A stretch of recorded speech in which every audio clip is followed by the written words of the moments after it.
berangkat dari stasiun Santa Maria Kelemburanga, tiba di perhentian terakhir Paroki Santo Paulus Andreate.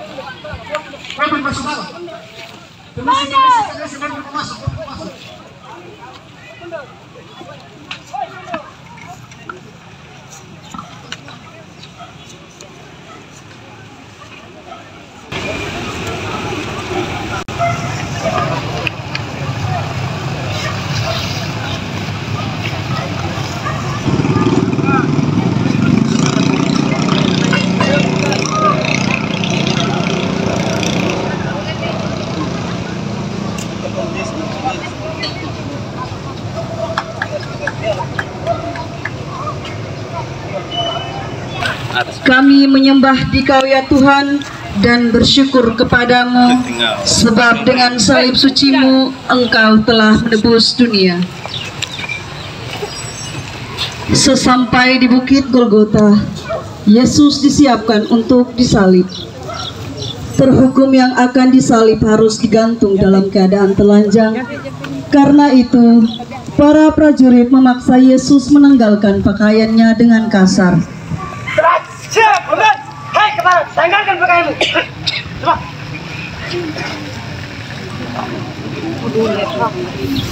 Mundur lagi, mundur lagi. Raja. Sesampainya di Bukit Golgota, Yesus disiapkan untuk disalib. Serdadu-serdadu secara kasar sekali melancarkan penghinaan yang paling keji, menanggalkan pakaian Yesus di muka bumi. Dan luka-luka bekas pendaraan terlihat mulai berdarah lagi. Apakah kita berbuat lebih baik bila kita menghina orang lain, menceritakan kelemahan orang lain? Apakah kita tidak...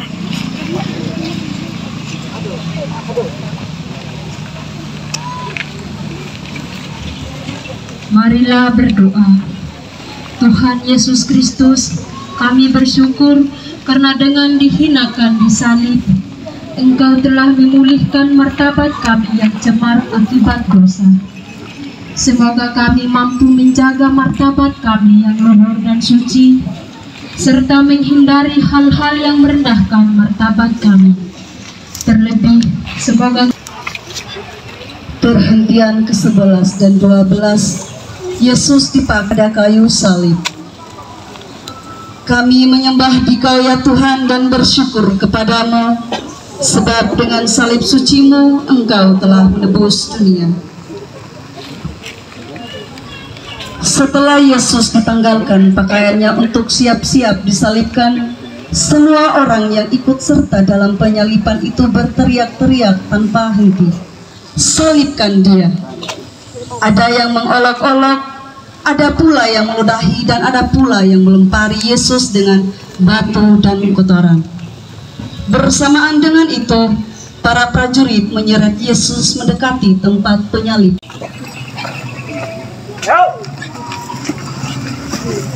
Lalu komandan prajurit memerintahkan prajuritnya untuk segera menyalibkan Yesus. Ambilkan paku dan nomor.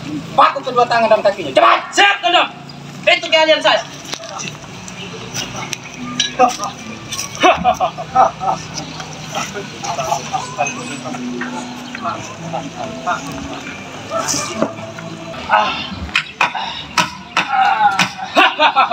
Tangan satunya.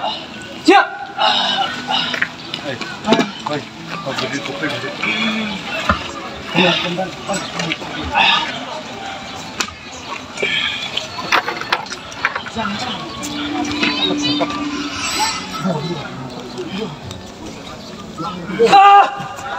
Ayo bangsa. Sini. Sini.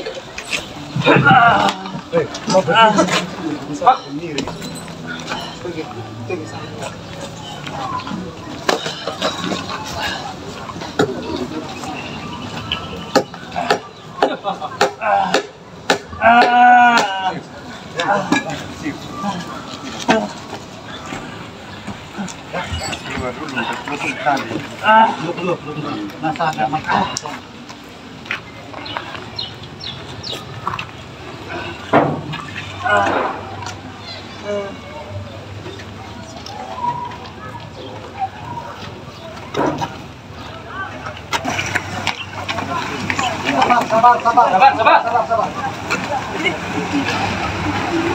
Yang di belakang. Tali kalau tarik. Di belakang kalau tarik. Siap, sabar.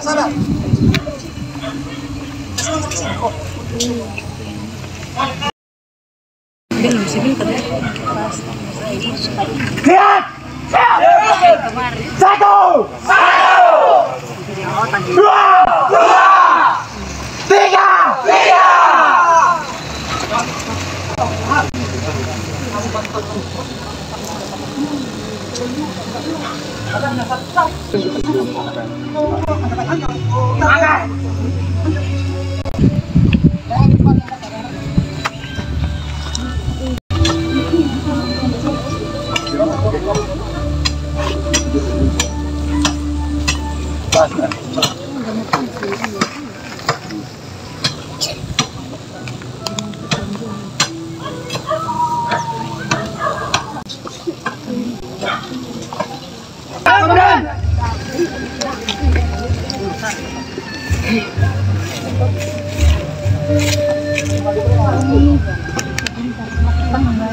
Setelah salib tegak berdiri, salah satu komandan memerintahkan untuk memasang tulisannya.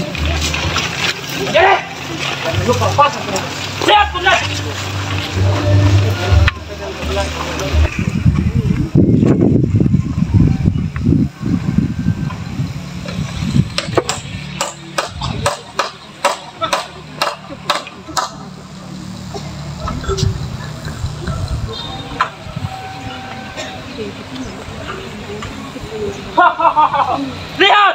Lihat itu Mesias. Mesias. Salib sudah berdiri, para pemuka agama mereka juga ikut mengolok-oloknya. Lalu seorang pemuka agama berkata, Hei, lihatlah, orang lain dia selamatkan tetapi dirinya.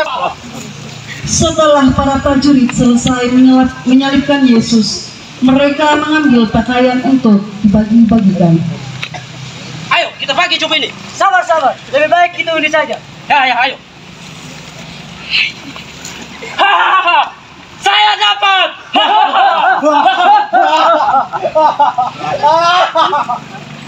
Inilah mereka, sebab mereka tidak tahu apa yang mereka perbuat.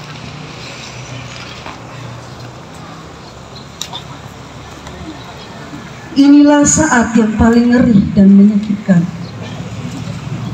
Dipaku pada palang penghinaan. Dalam kesakitan yang hebat, Yesus masih diolok-olok oleh musuh-musuhnya. Apakah ia tidak membenci mereka? Tidak. Yesus tidak mau membalas perbuatan mereka. Ia bahkan mendoakan mereka yang menganiaya dan menghujat dia.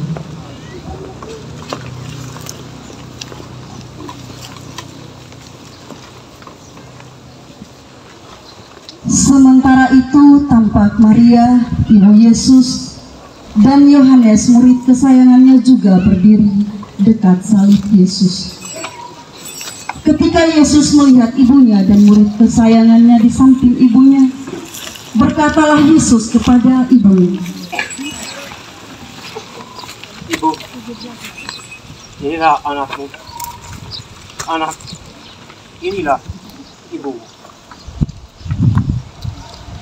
Setelah Yesus menyerahkan ibunya kepada Yohanes, Yesus berkata, Aku haus. Pada saat itu, segeralah salah satu dari prajurit mengambil bunga karang, mencelupkannya ke dalam anggur asam, lalu mencucukkannya pada sebatang buluh dan memberi minuman Yesus. Haus. Jika kau anak kalah, selamatkanlah dirimu. Kemudian seorang penjahat yang disalibkan bersama Yesus itu menghujat Yesus. Katanya, Jika engkau anak Allah, selamatkanlah dirimu dan juga kami. Tidakkah engkau takut juga kepada Allah, sedangkan engkau menerima hukuman yang sama seperti kita? Memang selayaknya kita dihukum, tetapi orang ini tidak melakukan sesuatu yang salah. Yesus, ingatlah akan aku apabila engkau datang sebagai Raja. Sesungguhnya, aku berkata kepadamu, hari ini juga engkau bersama-sama aku di dalam Firdaus. ketika itu hari sudah jam 12 siang. Lalu kegelapan meliputi seluruh daerah itu sampai jam 3. Kira-kira jam 3 berserulah Yesus dengan suara nyaring. Allahku, ya Allahku, mengapa engkau meninggalkan aku? Mendengar teriakan itu, beberapa orang yang ada di situ berkata, Hei, dengar, ia memanggil Allah.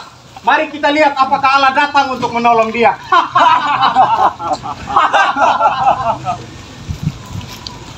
3 jam lamanya Yesus menanggung kesakitan di atas kayu salib.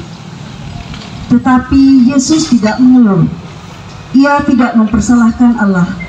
Lalu Yesus berseru dengan suara nyaring, menyerahkan nyawanya kepada Bapaknya. Ya, Bapakku, ke dalam tanganmu kuserahkan nyawa.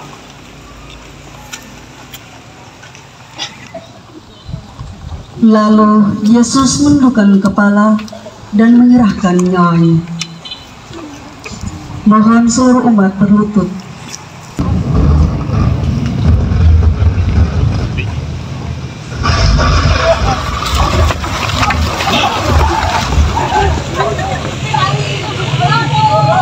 Pastikan kematian itu terjadi. Karena hari itu hari persiapan Paskah, dan supaya pada hari Sabat mayat-mayat tidak tertinggal di kayu salib, karena hari Sabat adalah hari besar, maka datanglah para prajurit mereka mematah-matahkan kaki-kaki orang atau penjahat yang disalibkan bersama Yesus.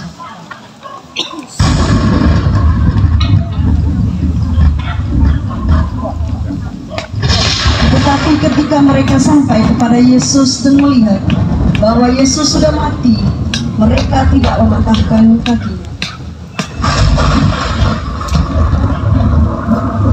Tetapi seorang dari komandan prajurit mengambil tombak dan menikam tombak itu pada lambung Yesus, dan segera mengalir darah serta air keluar dari tubuh Yesus. Dan komandan prajurit yang melihat kejadian itu langsung berlutut dan berkata,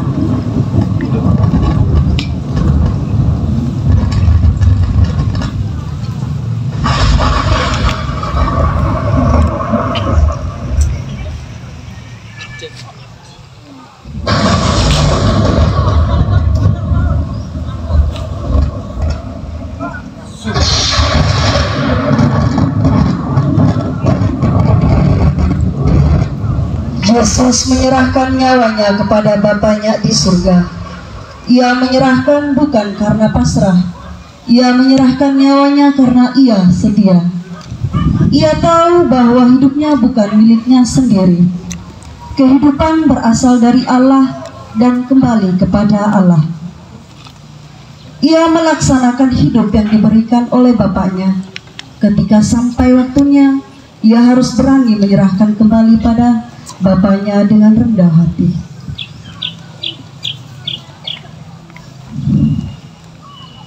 Kematiannya akibat kekonyolan, kekalahan, atau kesalahan orang-orang yang berdosa. Kematiannya adalah bukti dari kesetiaan seorang manusia yang melaksanakan kehendak Allah, upah dari kesetiaan. Kami sering meremehkan dan melupakan tugas-tugas kami masing-masing, entah sebagai kepala keluarga, ibu rumah tangga, dan anak-anak dalam keluarga kami. Demi kepentingan pribadi kami, sering melupakan tugas pokok yang telah Kau serahkan kepada kami. Telah rela menyerahkan nyawanya di kayu salib yang hina, sebab Dialah pengantara kami. Amin. Kasihanilah kami ya Tuhan, kasihanilah kami. Ya pada sebuah aku lihat mata penyerahan diri mensembunyi. Ada juga kelihatan sekilas berganti dengan sorot mata ketakutan yang sangat akan siksa yang menjemput di depan. Namun hanya sekilas sorot ketakutan itu nampak, selebihnya hanya penyerahan meraja. Kemudian aku saksikan jerit kesakitan yang menyengat ketika cambuk mendarat di bumi, dan kembali jeritan-jeritan yang terlontar mengandung penyerahan, penderitaan yang harus dipikul oleh tubuh yang terkapur demi menanggung. Kau meninggalkan aku, mengiringi kematiannya. Kematian sebagai karya yang penuh kesakitan tak terhingga. Begitulah penyerahan total sebagai buah kasih sejati menjadi landasan karya penyelamatan. Lalu mengapa hati ini masih mengeras, kepala meninggal dan arogan, jiwa mencari pengejaran, pikiran memburu pembelaan. Mengapa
dan Yusuf menyerahkan jenazah Yesus ke pangkuan Maria ibunya.